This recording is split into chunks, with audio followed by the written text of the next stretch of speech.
Shalom, shalom, je suis dans la joie de vous retrouver. Je suis votre frère Christian et vous êtes dans Construire avec foi. Pour vous qui nous découvrez aujourd'hui, sachez que c'est une chaîne qui vous permet de grandir dans la connaissance de la parole de Dieu et surtout de Jésus-Christ de Nazareth. Soyez les bienvenus. Aujourd'hui, nous parlons d'un sujet très important et il est primordial pour vous de me donner 5 minutes afin de pouvoir entendre de quoi nous allons parler aujourd'hui. Nous commençons simplement par une interrogation. Es-tu un enfant de Dieu? Sommes-nous des enfants de Dieu? Bien-aimé, il est facile et il est très courant d'entendre « Oui, je suis un enfant de Dieu ». De voir quelqu'un ou d'entendre quelqu'un dire « Je suis un fils de Dieu ». Moi, je suis la fille de Dieu.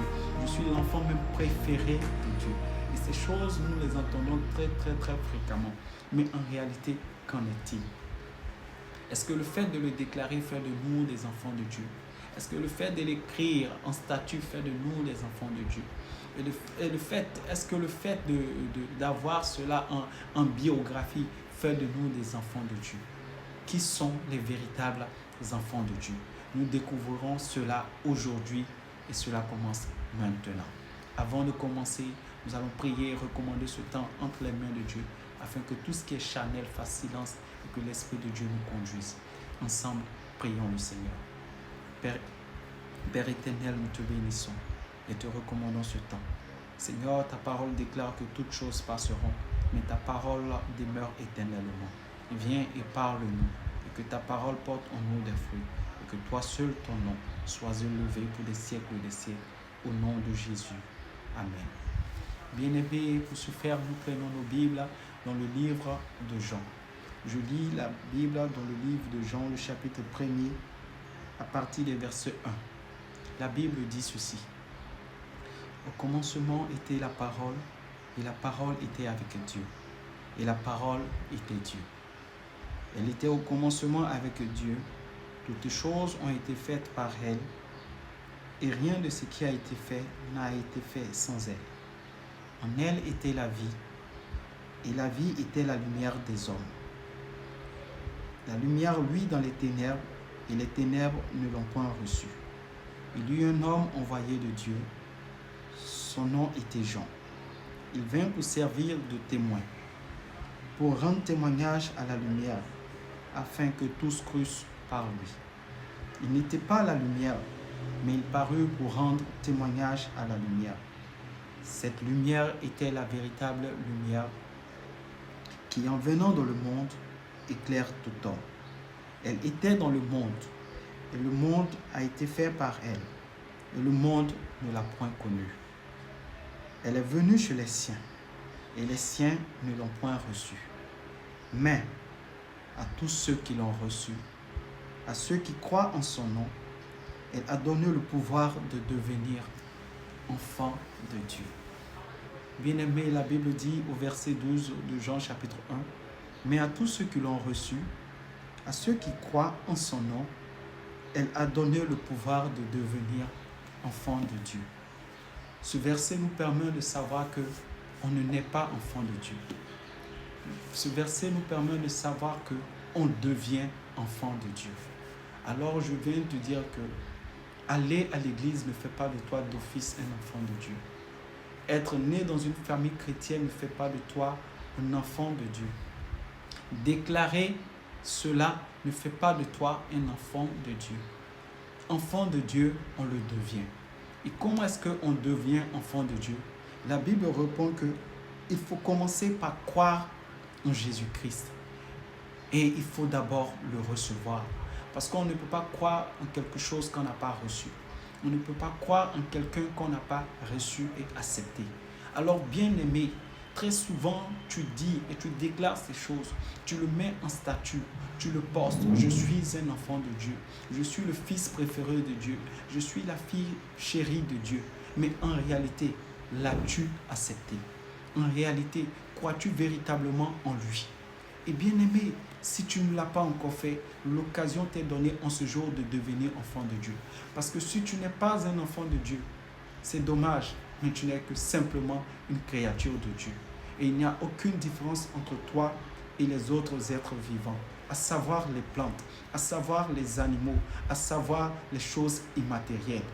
Et Dieu te donne la possibilité de passer de l'étape de créature à l'étape d'enfant de Dieu. Pourquoi il est important pour toi de devenir un enfant de Dieu? Je prends un exemple tout simple pour t'expliquer. Toi, femme, toi, homme qui me regarde en ce jour, supposons que tu te promènes dans la rue et tu vois des enfants accourir vers toi. Dans le premier exemple, c'est un seul enfant qui accourt vers toi. Et cet enfant n'est pas ton enfant, mais par humanisme, il court vers toi en ouvrant ses bras. Je pense que par humanisme, en tant qu'homme, en tant que femme, tu pourrais prendre cet enfant. Tu pourrais même acheter un présent à cet enfant. Tu pourrais même donner un sourire à cet enfant. Mais le fait de faire toutes ces choses ne fait pas de cet enfant qui est venu vers toi ton enfant. Nous supposons maintenant qu'il y a deux enfants. Ton enfant à toi et un autre enfant qui court pour venir vers toi. Ces deux enfants courent en ta direction et ils ouvrent leurs bras. Instinctivement, la première personne, sinon le premier enfant que tu prendras, ce sera ton enfant à toi. Pourquoi? Parce que celui-là, il est issu de toi. Et bien aimé, il en est de même. Très souvent, nous voyons Dieu agir dans nos vies. Mais parce que Dieu est bon, et dans sa bonté, il dit, il fait lever son soleil sur les bons comme les méchants. Ça pourrait vouloir dire aussi qu'il aime ceux-là qui l'ont accepté comme ceux qui n'ont pas accepté. Mais, lorsque Dieu doit intervenir, toi en tant qu'homme, si parmi deux enfants où il se trouve ton enfant, tu as pu prendre la peine de soulever ton enfant en premier, Dieu également prendra la peine de soulever son enfant en premier. Alors, tu vois combien de fois il est important pour toi de devenir un enfant de Dieu. Il est important pour toi de dépasser le stade de créature de Dieu, mais de devenir enfant de Dieu. Et devenir enfant de Dieu est une merveilleuse chose. Devenir enfant de Dieu te donne accès à des privilèges. J'ai expliqué au travers de deux exemples combien de fois Dieu intervient rapidement pour celui-là qui est son enfant. Mais je veux te dire, au-delà d'intervenir, il assure la protection de ses enfants. Au-delà de donner, il protège, il parle à ses enfants, il chérit ses enfants. Comme une mère pourrait chérir sa progéniture, c'est comme ça Dieu agit. Mais il le fait pour qui d'abord? Il le fait pour ses enfants. Alors je te repose la question. Es-tu un enfant de Dieu? Sommes-nous des enfants de Dieu? Sommes-nous véritablement des fils de Dieu, des filles de Dieu? Très longtemps, nous avons dit ces choses. Très longtemps, nous avons déclaré ces choses. Très longtemps, nous avons écrit ces choses en statut. Et je ne sais où. Mais en réalité, sommes-nous ces enfants? Dieu nous interpelle en ce jour sur la nécessité pour nous de croire en son nom et de l'accepter comme Seigneur et Sauveur personnel. Tu me regardes en ce jour, tu n'es pas encore un enfant de Dieu parce que tu n'as pas encore fait la paix avec lui. Le Seigneur te tend la main. Il se tient à la porte et il frappe. Vas-tu lui ouvrir ton cœur? Et si tu veux en ce jour prendre la résolution tout simple de devenir un enfant de Dieu, tu vas faire cette prière avec moi. Et le Seigneur deviendra ton papa. Et tu pourras être sûr que tu es un enfant de Dieu. Alors, faisons ensemble la prière et que Dieu te bénisse.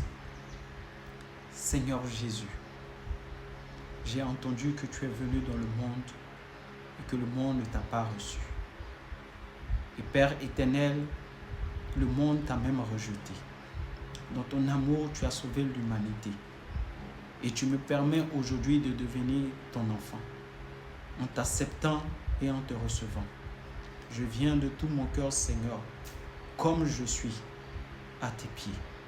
Et je viens te dire, Père éternel, que je veux t'accepter dans ma vie comme mon Seigneur et mon Sauveur personnel.